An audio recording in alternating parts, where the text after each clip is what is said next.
Know about him when you were meeting with him? Dinners with him. I regret doing that. He had relationships with people he said would give to global health, which is an interest I have. It was reported. First, he didn't answer the question. She asked him about what he knew about Epstein when they first met. He replied, "I had dinners with him." His answer is As you can see from the title, common sense is more important than having a degree in communication. Bill Gates in this video did answer the question. Okay, there is a way to answer a question. You present the question in a form. Okay. Okay, first thing, what she had asked, that what did you knew about him? Okay, he did answer it, that he met him because he had contacts with those people who donate for the global health. all signs of conversational trouble. It's like his mind is the inside of a maraca, and he's fighting to keep it organized. That is the way people minds work. Okay, if people have always compared Bill Gates to Steve Jobs. If you think look at Steve Jobs, he will appear to you as very articulate or clear-minded, and Bill Gates' minds work just in a different way. Okay, he may appear to be fighting his mind to keep it as organized. Okay, but it doesn't mean that he is hiding something. Okay, yeah.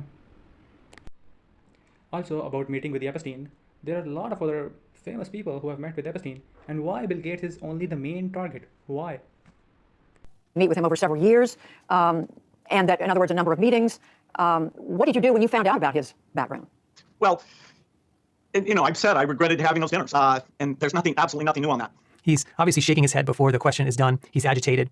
More importantly, he didn't answer this question either. He just repeated the same answer.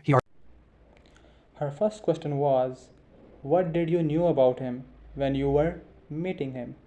Her second question was, what did you do when you found out about his background? These are the same questions, okay? And there's supposed to be a same answer for the same question, okay? You need some common sense than a degree in communication, as all. Is there a lesson for you, for anyone else looking at this? Well, he's dead, so in general, you always have to be careful. And I'm very proud of what we've done in philanthropy. Very proud of the work of the foundation. That's what I get up every day and focus on. So she asks him, is there a lesson? And to me, this should have been a very easy question. But again, his answer is way off. He replied, well, he's dead. This breaks the conversational maximum of irrelevance. His answer does not logically correspond to what she asked him. And that's why this moment is the weirdest one in the interview. As the questions get easier, his answers get less connected. He then pivots to his work with the Gates Foundation. And in crisis communication research, we call this technique bolstering.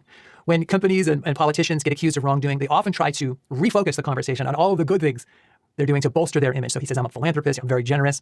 Now, bolstering like this is not an admission of guilt, but he is using it as a way to change the subject instead of answering a very basic question that he was asked.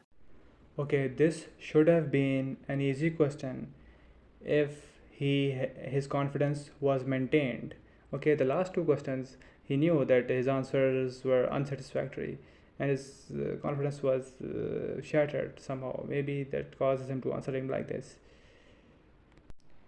Also, people have compared Bill Gates with Steve Jobs, and if you focus on the body language and communication skill, you will find Steve Jobs better. Steve Jobs for most people, Steve Jobs has good body language, good way of communicating, good way of speaking than Bill Gates. Okay, Bill Gates maybe is not as energetic as Bill Gates apparently.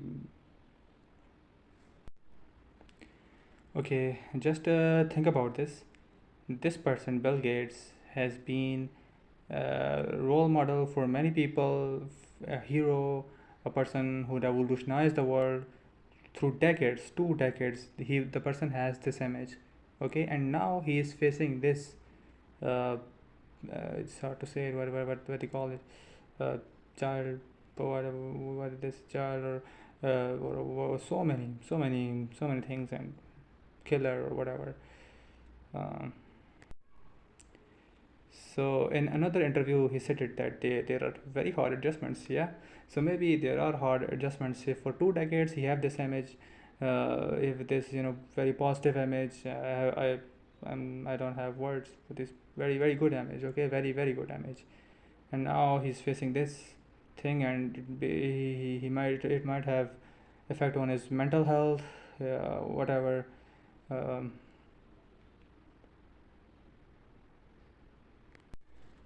If you watch his interviews throughout the 90s and the 80s, late 80s, his body language was always like this, his way of speaking was always like this.